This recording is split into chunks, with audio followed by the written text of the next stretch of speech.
Hi guys! Welcome back again on my YouTube channel. Eto, tapos na aking first shift duty at uuwi na tayo ng bahay.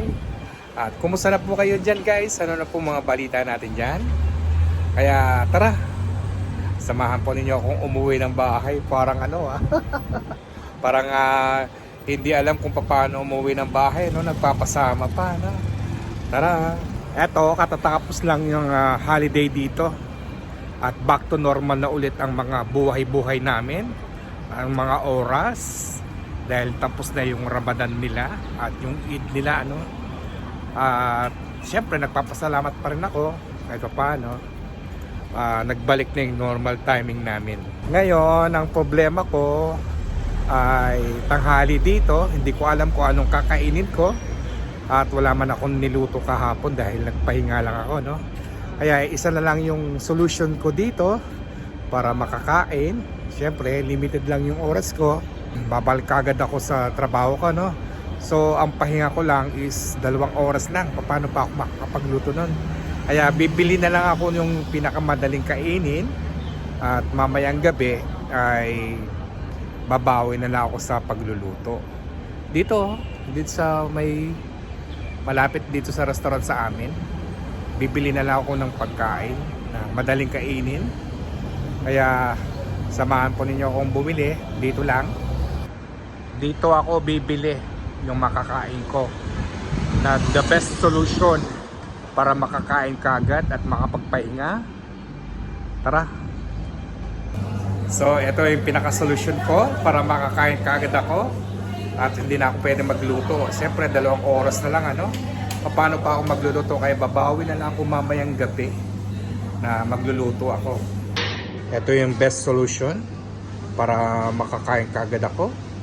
Ito lang guys, kakain ka lang ng 2, solve ka na. Pero mamaya i-flex ko sa inyo kung ano ba to, kung ano bang lasa, kung gaano ba kasarap, para maipakita ko naman sa aking video.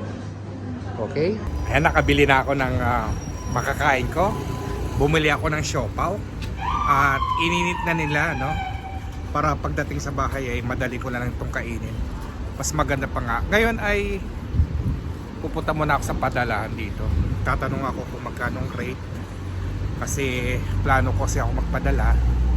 Alam naman ninyo, mahirap na, di ba? Kahit paano ay isa-save mo na lang yung mga bagay na dapat mong i-save.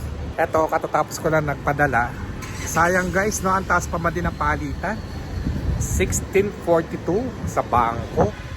O diba, hindi ko na pinakawalan yun. Dati kapag 1610, nako, ngayon 1642 ang palitan, no? O diba, pasasayangin mo ba yun? Pakakawalan mo ba? Kaya di na ako nagdalawang isip. Pinadala ko na yung para sa savings ko, para naka-save na lang talaga doon. Ngayon, pauwi na tayo ng bahay. At eto, naglalakad na guys. Sa ngayon, medyo malamig. Kahapong kagabi kasi, sobrang ulan dito, Mga mga alauna ata ng madaling araw. Sobrang lakas ng mga kulog, ng mga ulan. Kaya ngayon na araw na to parang medyo malamig-lamig, About doon sa siopaw na aking binili, guys, talaga sa totoo lang masarap po silang magluto ng siopaw, Ilang beses na akong bumibili doon kapag talagang wala akong makain at gusto kong makakain ng madali. Yun lang tanging solusyon ko. Bibili lang talaga ako ng 2 siopaw. At napakasarap po. At hindi katalo. Hindi talo yung ibinayad mo na pagbili ng siopaw sa kanila. Pero yung magkano yung 12 real lang, 2 siopaw na yun, na sobrang sarap. Pati yung yung sauce niya, naku. Kaya eto, pinilit ko talaga mag-vlog para ma-flex ko kung gaano ba kasarap yung kanilang siopaw. Kaya guys, yung mga nandito sa Doha, Qatar, especially dun sa may Bin Mahmoud, yung mga subscriber ko dito, yung mga viewers ko, nako, punta kayo dyan guys, bumili po kayo. Try po ninyo kung paano po kasarap yung mga siopaw nila. Sobrang amazing po ang kanyang lasa. Hindi katalo. Biruin ninyo, 2 piraso sa halagang 12 real. 12 real yun. I-multiply mo na lang ng mga 16 plus. So magiging ano na lang siya, mga 190. Pero sa atin na kapag sinabi mo 190, mahal na yan ha. Pero dito hindi po. Yung 12 reals na yan ay pinaka minimum budget mo dito sa isang kainan. Supposed to be talaga 10 real yan talaga yung ano ang nire-rate ko sa isang kainan ano. Pero 12 reals hindi ka natalo doon. Kapag kinain mo yon, naku, sobrang busog mo na. Sa 2 siopaw, naku, panalong panalo na. At hindi lang yun guys, hindi lang yung sa mabubusog ka ano, yung lasa niya. Yung lasa niya talaga. Kaya dito mamaya-maya pag uwi ko ng bahay, i-flex ko sa inyo kung gaano ba yun kasarap itong binili kong siopaw na hindi ka talaga magsisisi ang lasa nila. Siopaw is the best solution sa mga walang oras na magluto, yung mga nagagahol na sa oras na katulad ko at wala pa naman akong pagkain ano. Yun na nga, hindi nga ako nakapagluto kagabi ano, kaya paano pa ako magluto. Nagbawi kasi ako ng tulog at pahinga. Kaya ito lang pinakasolusyon ko, yung bumili ako ng siopaw para makakain kagad. At hindi lang yan, syempre limited lang yung oras ko ng pahinga ngayon. 2 oras lang, paano pa ako magluluto noon. Yun na nga, yun ang kasagutan doon. Siopaw is the best solution sa mga nagagahol na oras. Pero sa siopaw, nako, mabubusog ka na dito. Mas pipiliin ko na tong mag-siopaw ako kaysa sa mag-sardinas, no? Siyempre itong siopaw, healthy naman yan. Ang sardinas, nako, unhealthy. Kaya kung ano mo lang, dito na ako sa siopaw, diba? At mamayang gabi, babawi na lang ako sa pagluluto. Ito, malapit na tayo sa bahay. Ako guys, pagdating ko sa bahay, i-flex ko dito sa ating channel yung siopaw na nabili ko, kung gaano ba ito kasarap, para at least makita naman ninyo at mai-share ko dito sa ating vlog. Mag-prepare muna ako ng aking kakainin ano. Siyempre, siopaw. Siopaw is the best solution ano. Ay i-flex natin ito kung gaano ba ito kasarap ang siopaw na binili ko doon sa malapit sa restaurant sa pinagtatrabahuan ko. Mainit-init pa. 2 siopaw. Sob na tayo. At ito yung sauce niya, oh. Dami, no? Pero hindi ko naman ito mauubos. Well guys, ako'y nagugutom na. Sa amoy pa lang guys. Naku, kuwang-kuwa ka na, no? So ipiplex natin dito sa ating vlog kung ano ba tong siopaw ang nasa loob nito. Ayan po. Binuksan ko na. Bubuksan na natin ano. Ayan guys, so tingnan niyo naman ninyo ang laman. O, diba? Super sarap, super fresh pa itong siopaw na aking nabili. Na always ako bumibili doon. Bali chicken pala to, no? Chicken asado. Diba? Super yummy. Lagyan ko na to ng sauce para ma-flex ko naman sa inyo guys. Tingnan naman ninyo yung laman. Super sarap talaga siya. Malasa. At itong sauce niya.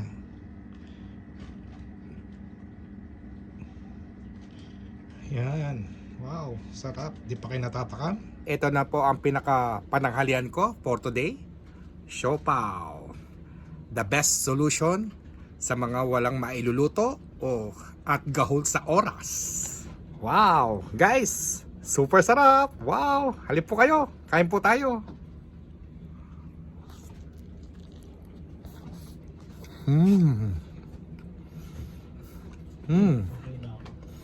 Ang sarap talaga. Sobra. Super sarap talaga nitong siopaw. Malasa. Panalo. The best. Mura na. Affordable.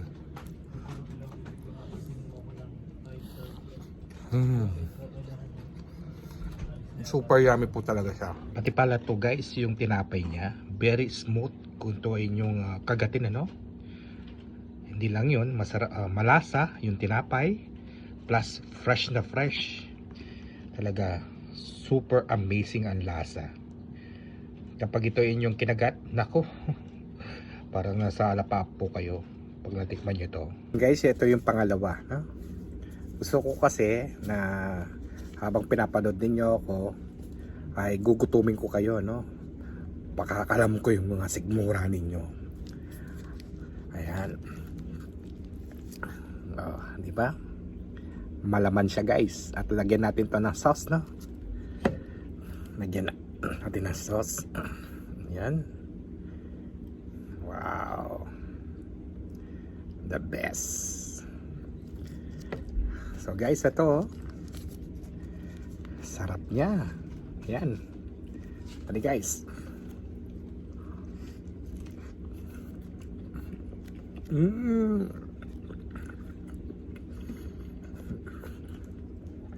Sana ko nilagyan pa nila itong itlog, lalo siyang masarap, no? Ayoko naman kasi yung nanonood kayo na wala akong ano. Gusto ko talaga na kinakalam din yung sikmura ninyo habang ito yung aking piniplex at tinitikman kung gaano ba to kasarap ang siopaw na ito. Ang sarap. Malaman, no? Sobrang laman, no?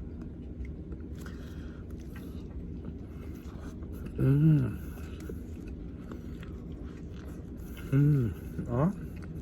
Dito na po magtatapos sa aking vlog ko for today, kung saan finlex ko itong siopaw, the best solution ng aking panahalian, ano? At sana po ay nasiyan kayo dito sa aking ginawang vlog. At talaga wala po akong masabi kundi sobrang masarap, sobrang satisfy dito sa aking binili. Guys, kung ikaw ay baguhan lang dito sa aking channel, wala po kayong gagawin kundi pagkatapos mong panoorin itong aking video, don't forget to like, subscribe, at pakishare mo na rin para makatulong po kayo. At pagkatapos, huwag mong kalimutan na pindutin ang notification bell dyan para po lagi po kayong updated sa mga video na ina-upload ko. At kailangan ko na po magpaalam sa inyo. Maraming salamat po. Ito po ulit si Joboy TV nagsasabing, always bring you the best. Bye-bye po and God bless you. Bye!